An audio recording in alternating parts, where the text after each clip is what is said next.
ናለው ንጉስ አለነ እባላለሁ የሰሜን አቸፈር ወረዳ ግብርና ጽሕፈት ቤት ኃላፊ ነኝ። በዚህ በጀት ዓመት እንግዲህ የመኸር የሰብል ልማት ስራዎቻችን ከቅድመ ዝግጅት ጀምረን ሰፊ ስራ እየሰራን ያለነው።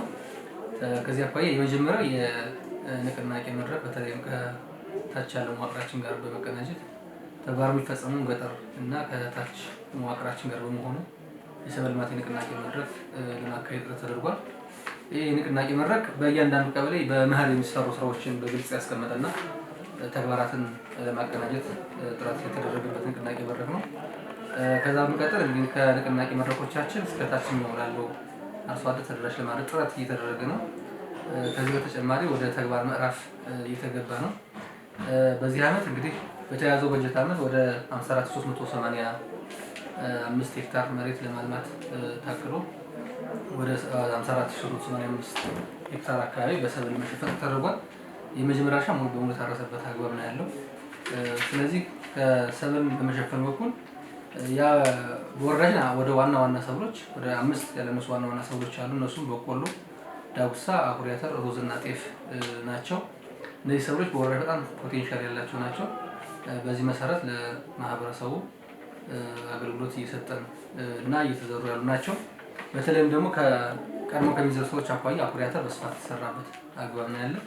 ሌሎች ሰብሎች በቆሎ በዚህ ዓመት እንደሚታወቀው እስካሁን ያለው የዝናብ ሁኔታ ከአየር ንብረቱ ትንሽ ያስቸግር ነገር ቢኖርም በቆላማ አካባቢዎች ለመዝራት ጥረት ተደርጓል። ይህን ብዬ በተለይ ከወረዳችን አኳያ የግብዓት አቅርቦትና ስርጭት የሰብል ልማት ስራ ለማስኬታማ የሚያደርግ አንዱ ስለሆነ ወደ 191120 ሄክታር ኩንታል አፈር መሬት ለማቅረብ ታቅዶ እስካሁን ለማቅረብ የተቻለው ወይም በዞን ደረጃ የተደለደለን ወደ 74000 ኩንታል አካባቢ የአፈር ማዳበሪያ ነው። ይህ ከእቅዳችን አንጻር ሲታይ ወደ 40% አካባቢ ነው ያለው እና በዚህ በኩል ሰፊ ተግዳሮቶች የገጠሙ ናቸው። ከዚህ አኳያ የመጀመሪያው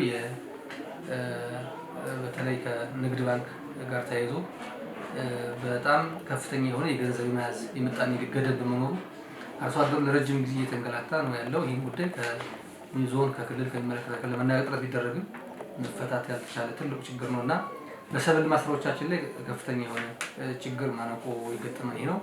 ሌላኛው የትራንስፖርት ችግር ነው። እንግዲህ ካለው ወቅታዊ የነዳጅ አቅርቦት ችግር አኳያ በተገቢ ሁኔታ የሚጠበቀውን ያክል ማዳበሪያ እንዳናገባ የሚያደርግ አንዱ ማነቆ ትራንስፖርተሮች በቂ ትራንስፖርት ባለማግኘት ለአርሶ አደሮች እጅግ በጣም እኛም እንደ ተቋም ስራ የተቸገርንበት ይህን በወቅቱ የአፈር ማዳበሪያ ማቅረብ ባለመቻሉ ችግር ላይ እንገኛለን። ይህን በዚህ አጋጣሚ የሚመለከተው አካል ሁሉ ርብርብ ማድረግ ይጠበቅበታል ብዬ አስባለሁ። በጥቅሉ በዚህ ዓመት ለማምረት ያቀድነው እንግዲህ በመሬት ደረጃ ቅድም የገለጹ ቢሆንም ወደ 2.8 ሚሊዮን የሚጠበቅ ምርት ለማምረት ስራ እየሰራን ነው።